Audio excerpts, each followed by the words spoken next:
itu berhubung tidak seorang pun harus berhenti di pintu masuk pengalaman keselamatan, melainkan harus terus melaju untuk pelepasan dan kesembuhan menyeluruhnya. Jadi kehendak Tuhan adalah berkaitan dengan nggak boleh seorang pun berhenti di pintu masuk pengalaman keselamatan. Jangan cuma di permukaannya aja katanya. Oh, keselamatan itu artinya ya kita udah aman masuk surga.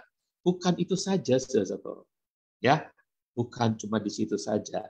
Kita harus melaju lebih jauh pada makna keselamatan itu sendiri yang tentunya berisi pelepasan dan kesembuhan menyeluruh. Ya, Pak, kan nanti kita akan berubah juga pakai tubuh kemuliaan. Apa artinya sih kesembuhan? Oh, penting. Saudara, kesembuhan itu akan menjadi kesaksian di tengah-tengah dunia. Yang kedua, kesembuhan itu akan membuat kita efektif untuk makin mengerjakan banyak pekerjaan Tuhan lainnya. Kalau saudara sakit ada di tempat tidur, terbatas kemampuan saudara untuk menjadi kesaksian lebih besar lagi bagi banyak orang. Jadi kesembuhan itu sangat penting, saudara-saudaraku. Ya, jadi saya juga nggak tahu apakah soal lupa saya ini perlu didoakan oleh saudara agar hilang, atau justru perlu didoakan oleh saudara agar semakin melihat kemuliaan Tuhan dinyatakan, gitu ya. Nah, tadi kan saya minta didoakan, saudaraku, karena saya ini kok lupa banget. Ingatnya ini hari Rabu, saudara.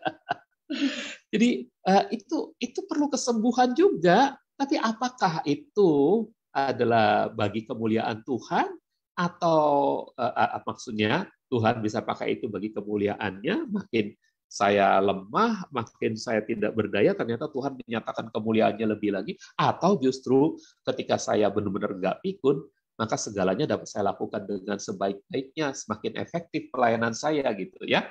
Oke, saudara-saudara. Jadi itu ya. Meskipun kesembuhan dan pelepasan tersedia melalui keselamatan, namun banyak orang tidak menyadari hak mereka untuk meminta dan menggenapkan janji covenant itu. Jadi Tuhan udah janji nih, saudara.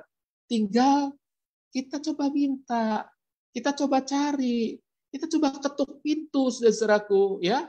Mintalah, carilah, ketuklah pintu. Ini ayat yang super gampang dihafal nih, Matius 7 ayat 7.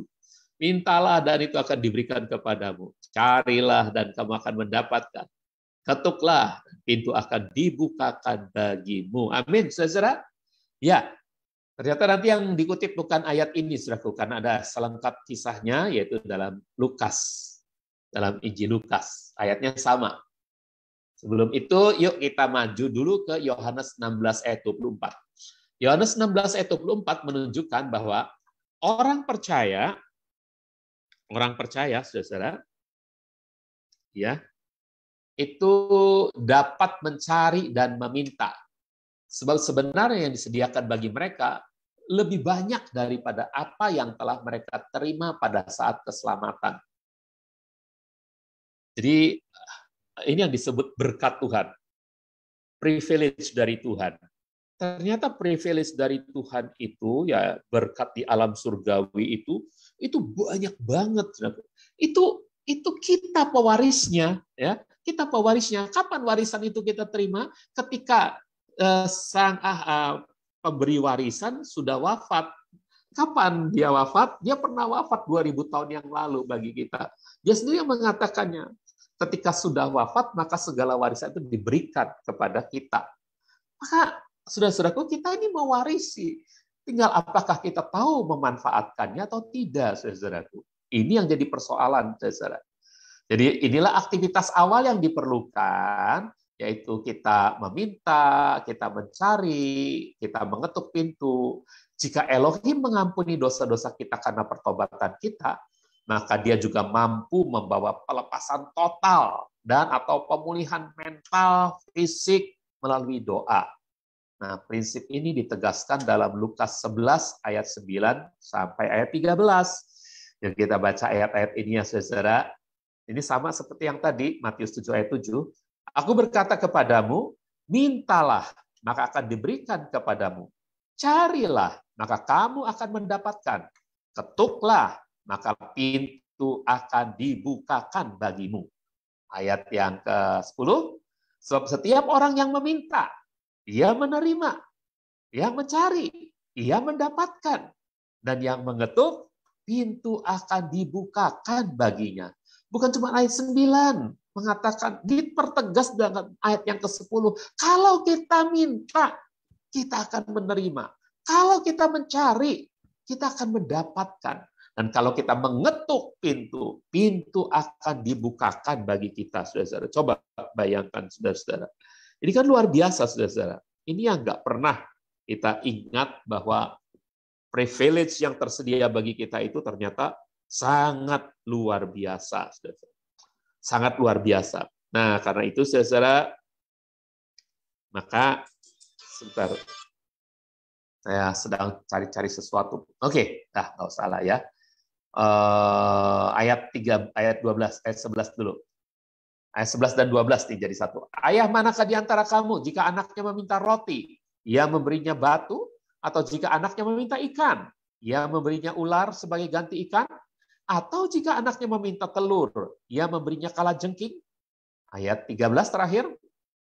Jadi, jika kamu yang jahat saja tahu memberikan pemberian yang baik kepada anak-anakmu, apalagi Bapamu yang di surga. Dia akan memberikan Roh Kudus kepada mereka yang meminta kepadanya. Saudara-saudara yang dikasihi Tuhan, jadi ini memang seolah-olah sedang berbicara tentang meminta Roh Kudus ya. Tapi sebetulnya minta apa saja, kan dikatakan di depan, minta apa saja, ya, minta, ya. Kalau seorang bapak di dunia ini bisa memberikan apa yang diminta oleh anaknya, maka Bapak Surgawi kita dapat memberikan apa yang diminta oleh saudara. Saudara minta kesembuhan, minta, cari, dan ketuk pintunya. Pasti saudara akan mendapat jawaban. Amin. Nah, itu sebabnya kita baca lagi. Lukas menulis bahwa setiap orang yang meminta, menerima. Tuhan tidak pernah bermaksud meninggalkan Anda. Siapapun Anda yang sudah diselamatkannya. Jadi, saudara nggak usah kemudian terbayang dengan dakwaan iblis bahwa saudara itu dulunya orang rusak yang nggak pantas minta. Jangan punya gambaran diri seperti anak sulung yang melihat dirinya sebagai karyawan bapaknya, yang bapaknya nggak pernah ngasih sama dia kambing untuk berpesta dengan teman-temannya, ya, dan berkata, Bapak, setelah bertahun-tahun aku bekerja pada Bapak, tapi tidak pernah Bapak memberikan kepadaku seekor anak kambing pun. Tapi baru saja anak bungsu Bapak yang datang ini, yang telah menghambur-hamburkan harta Bapak, engkau memberikannya lembu untuk bisa berpesta pora. Saudaraku, itu gambar diri yang salah. Tidak melihat bahwa dia adalah anak Bapak. Dia melihat dirinya sebagai budak Bapak. Nah, ini yang salah, saudaraku. Jangan sampai seperti anak sulung dalam kisah anak yang terhilang itu. Oke? Jadi, saudara-saudaraku, bagaimanapun Elohim sungguh-sungguh bermaksud untuk melepaskan dan memulihkan Anda secara totalitas. Ingat ya. Jadi secara totalitas, saudara-saudaraku. Saudara bukan hanya nanti masuk surga, tapi di bumi ini hidup saudara akan jadi kesaksian indah di tengah-tengah dunia. Kenapa? Karena saudara disembuhkan. Karena saudara dilepaskan dari segala keterikatan. Ya, saudara akan jadi berkat yang luar biasa. Dia akan mengubah hal-hal negatif yang kemarin dengan hal-hal positif pada hari ini dan yang akan datang. Saudara, amin. Dan ini sudah harus ingat, oke? Ya, oke, ini ada suara apa ya? Pak Agus, Pak Rohaidi, ada yang terbuka mungkin. Ya, oke, kita lanjutkan ya, saudara. Nah, jadi, saudara, latar belakang apapun pada wanita ini, apakah dia wanita Kanaan, wanita Siro-Fenisia, nggak peduli, dia tetap anak Bapak. Kalau dia sudah mengalami kesembuhan, itu artinya dia sudah diselamatkan. Kata soteria itu termasuk juga kesembuhan padanya. Gitu. Jadi saudara jangan sampai lupa, ya, bagi Yesua dia adalah anak keselamatan. Oke? Nggak peduli siapa dia, saudara.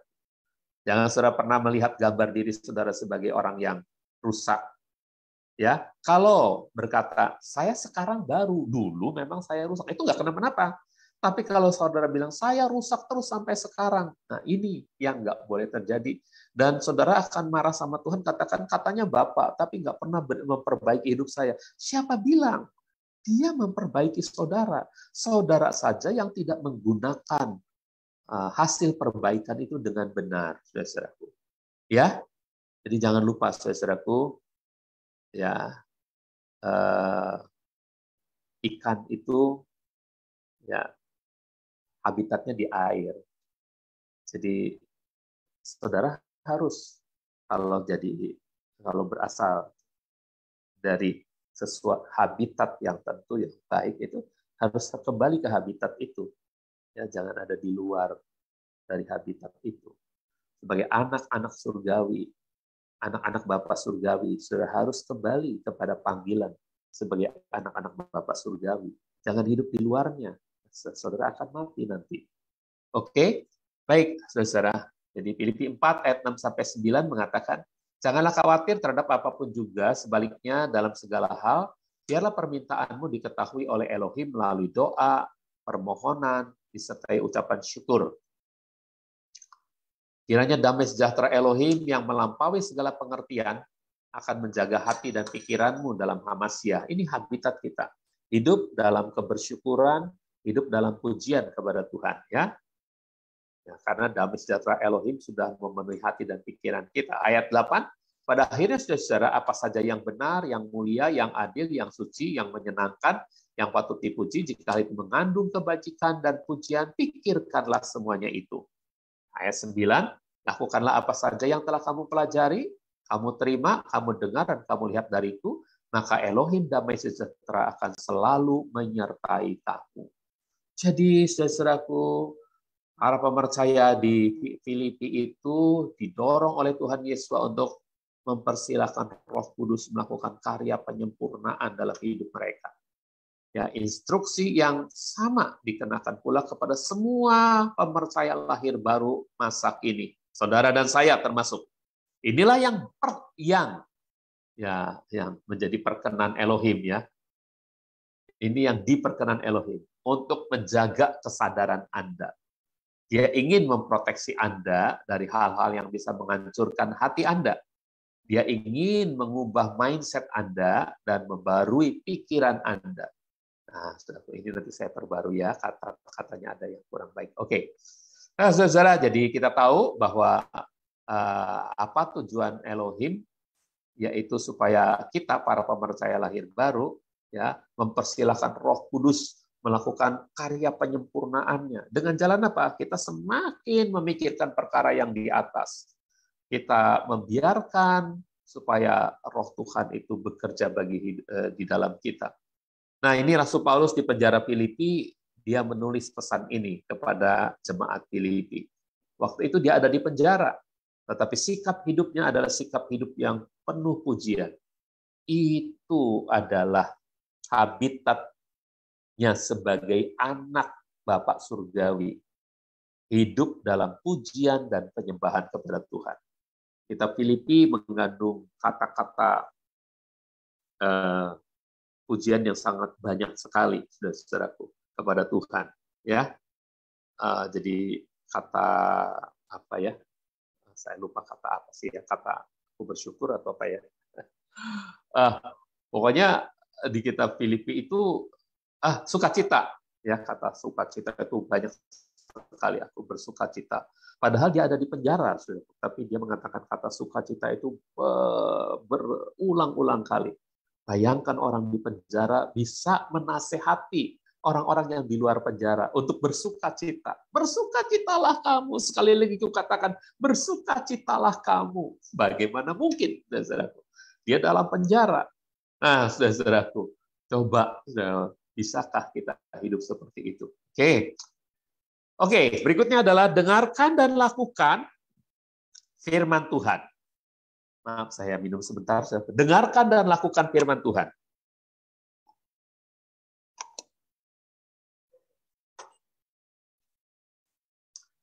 Mirip dengan Rasul Paulus, ya, Rasul Yakobus pun menyatakan kepada kita bahwa kita harus mendengarkan dan melakukan firman Tuhan.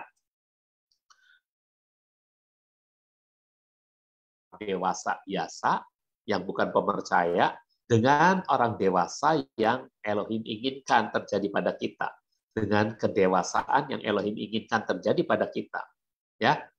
Dan itu hanya bisa terjadi dengan mengizinkan firman bekerja di dalam kita. Sekali lagi, saudaraku, kata mengizinkan ini mungkin tidak begitu pantas diberikan kepada Tuhan, ya. Ini sebetulnya lebih pantas dengan kata mempersilakan. Tapi seringkali kurang greget kalau dibilang mempersilakan. Kalau udah mengizinkan itu kelihatannya lebih greget gitu ya. Padahal nggak pantas sebetulnya kalau kita mengizinkan Tuhan. Kita mempersilakan Tuhan gitu ya. Tapi istilah-istilah yang dipakai selama ini di gereja-gereja, saudara, ayo kita izinkan Tuhan untuk bekerja. Maksudnya kita izinkan itu kita mempersilakan Tuhan untuk bekerja, ya. Bukan Tuhan harus minta izin dulu dari kita atau perlu izin dulu dari kita. Ya, Tuhan memang tidak akan pernah mengganggu hak mutlak kita, free will kita, hak memilih kita, kebebasan memilih kita. Enggak, Tuhan enggak akan mengintervensi itu. Nah, makanya dipakai kata mengizinkan, kita harus mengizinkan lebih dulu. Tapi sebetulnya untuk lebih hormat kita harus mempersilahkan lebih dulu gitu ya. Dia bekerja, firman-Nya bekerja di dalam kita. Maka kita akan dapat menemukan kebebasan dan berkat Elohim yang melimpah. Oke? Dengarkan dan lakukanlah firman Tuhan. Kita tentu tahu bagaimana Rasul Yakobus ya, dia menuliskan kata-kata itu. Kita jangan hanya jadi pendengar saja, tapi juga harus jadi pelaku firman. Tapi yang pertamanya kita harus mendengar lebih banyak daripada berkata-kata. Jaga lidah gitu ya, saudara. Ya, kita harus mendengar lebih banyak daripada berkata-kata. Mendengar 2 kali lipat daripada berkata-kata.